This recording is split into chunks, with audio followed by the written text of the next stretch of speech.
Banyak banget teman-teman yang bilang katanya DC pinjol mau datang ke RT setempat. Nah, mau laporan dulu sama RT-RT yang ada di daerah kalian yang sedang gagal bayar. Katanya DC-nya mau mendatangi RT-RW, mau laporan.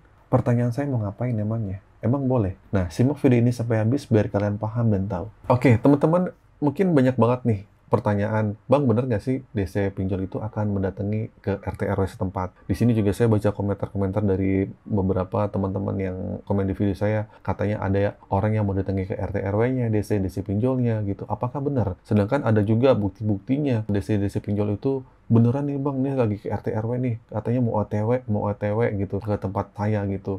Dari beberapa video-video yang dikirimin ke saya. Jadi begini teman-teman ya. Apapun itu, saya cuma bilang, ini adalah suatu gaya penagihan yang sudah umum sama DC pinjol.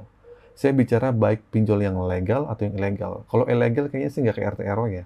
Kalau ilegal itu langsung blast, sebar data, langsung nakut-nakutin kalian, langsung KTP-nya, ngebar selfie kalian sama KTP, terus langsung ataukah ini akan disebar gitu. Kalau ilegal OJK biasa menakut-nakutinya dengan cara kalian menekan mental kalian dengan melapor RT RW. Kita tahu ya, lapor RT RW kesannya kita tuh jadi orang yang mau dilaporkan, yang dipermalukan sama warga-warga setempat. Tetangga-tetangga kita akhirnya jadi tahu kalau kita akhirnya ke pinjaman online gitu kan.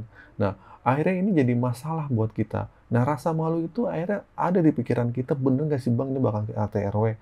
Atau mungkin dia akan datang dulu ke rumah kita, baru ke RT, atau ke RT dulu, atau ke rumah kita gitu. Sekarang gini, setiap lingkungan, saya tahu emang ada RT RW-nya.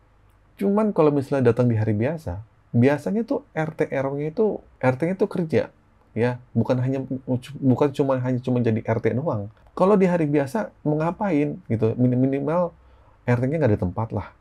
Terus kedua, kalaupun di hari libur, ya itu mau ngapain juga gitu. Jadi begini, ini adalah gaya untuk menakut-nakuti kalian. Jawabannya nggak ada DC yang berani lapor ke RT RW. Mungkin 1.001 orang ya, mungkin ada bener yang benar-benar ke RT, yang menanyakan domisili kalian di mana, tempat tadi kalian di mana, atau kebetulan emang pas lagi lewat biasanya nanya emang itu rumah RT gitu. Nah, yang perlu kalian ketahui, ini adalah suatu teknik psikologis di mana si DC ini sengaja menakut-nakuti kalian. Nah, rasa takut ini akhirnya berujung kalian yang mau nggak mau cari dana talangan nih. Yang mau nggak mau akhirnya kalian mau cari uang nih untuk melunasi ini. Kalian perlu ketahui juga ya, DC mau datang ke rumah, itu nggak bilang-bilang. Nggak bilang-bilang, saya mau OTW ya.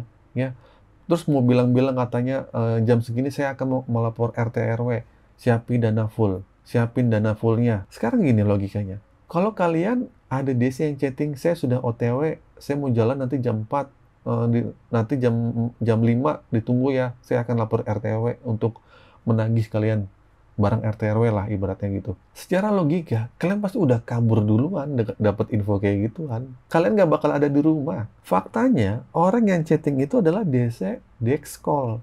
DC yang duduk begini ya di depan komputer nih, yang nelpon gitu kan. Yang chatting kalian melalui desktop kayak gini. Ini DC Dex call. Tapi DC yang datang di lapangan itu yang disebut dengan field correction. Nah, Dex call ini ngancem buat katanya bilang RT RW. Sedangkan yang di lapangan nggak pernah komunikasi sama ketemu kalian langsung. Jadi DC lapangan nggak pernah ngasih tahu kapan tiba datangnya. Dia datang tiba-tiba kayak setan aja. Tiba-tiba ada di depan rumah.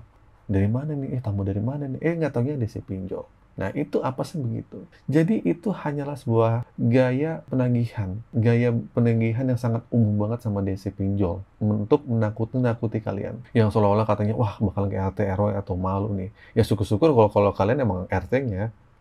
Atau syukur-syukur kalau emang RT-nya sudah deket. Atau kalian juga kadang pernah dibohongin juga sama DC pinjolnya. Ada kasus yang katanya saya sudah chatting sama RT RW, dia sudah koordinasi, dia akan datang.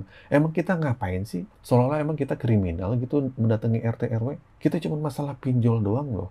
1 juta, 2 juta, nggak sampai miliaran. Ngapain gitu kan? Bahkan hutang yang jutaan sampai ratusan juta, kalau dia one prestasi, ini tuntutannya perdata, bukan sampai pidana. Gitu. Kalian harus tahu tentang masalah pidana dan perdata itu. Nah, jadi solusinya, kalau emang bener amit-amit Desi datang, ya saya kasih solusi, yang penting tenang aja. Tenang, hadapi. Mau datang baik-baik, ya suruh duduk aja, mau ngapain. Kalau kalian emang nggak ada uang, ya tinggal bilang, saya nggak ada uang. Saya belum ada janji bayar. Jangan pernah janji bayar kapan bayarnya, udah gitu. DC mau ribuan kali bolak-balik nggak apa-apa, nanti juga bakal capek sendiri. Intinya tenang, jangan takut. Kalau kalian tenang dan kalian ujung-ujungnya takut, ini bakalan gagap ngomongnya. Nah, kedua, kalian juga harus jujur sama keluarga, sama lingkungan-lingkungan sekitar. Minimal orang yang ada di rumah kalian. Ya, mau itu nanti emang jujur emang pahit, walaupun nanti ujung-ujung kalian diomelin gitu, atau kalian mungkin ujung-ujungnya dijauhin atau seperti apa. Ya udahlah, terima risikonya. Toh ini juga emang ujian bagi kita. Tuhan kasih kecobaan kepada kita itu sesuai dengan kemampuan hambanya. Saat kalian sedang terjerat sama pinjaman online, Tuhan tuh yakin kalau kalian tuh mampu untuk menyelesaikan permasalahan ini. Cobalah berpikir secara tenang, secara jernih, ya secara logis.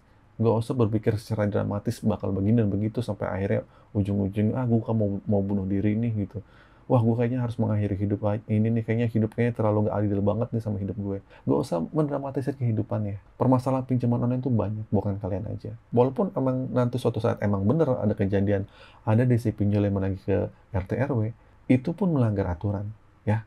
Karena itu adalah sebuah bentuk intimidasi. Dan kedua, hutang adalah privasi. Saat orang tahu hutangnya kita gitu kan, nah itu nggak boleh. Dan itu adalah suatu privasi.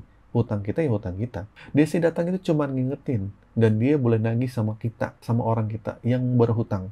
Bukan nagih ke orang yang lain berhutang. Itu pun ada aturannya. Banyak DC-DC yang bego pun melakukan hal seperti itu, nagih pada orang yang bukan berhutang. Bahkan yang nggak berhutang itu sebagai kontak darurat diancam juga. Itu kan agak tolol ya menurut saya. Oke, itu saja teman-teman. Singkat saja video kali ini. Semoga video ini bermanfaat. Semoga video ini menguatkan kalian. Buat teman-teman yang mau bergabung di grup gagal bayar, di situ kalian boleh sharing sama teman-teman yang sedang gagal bayar. Kalian boleh cek di deskripsi video ini ya. Jangan lupa like, comment, dan subscribe. Akhir kata, assalamualaikum warahmatullahi wabarakatuh.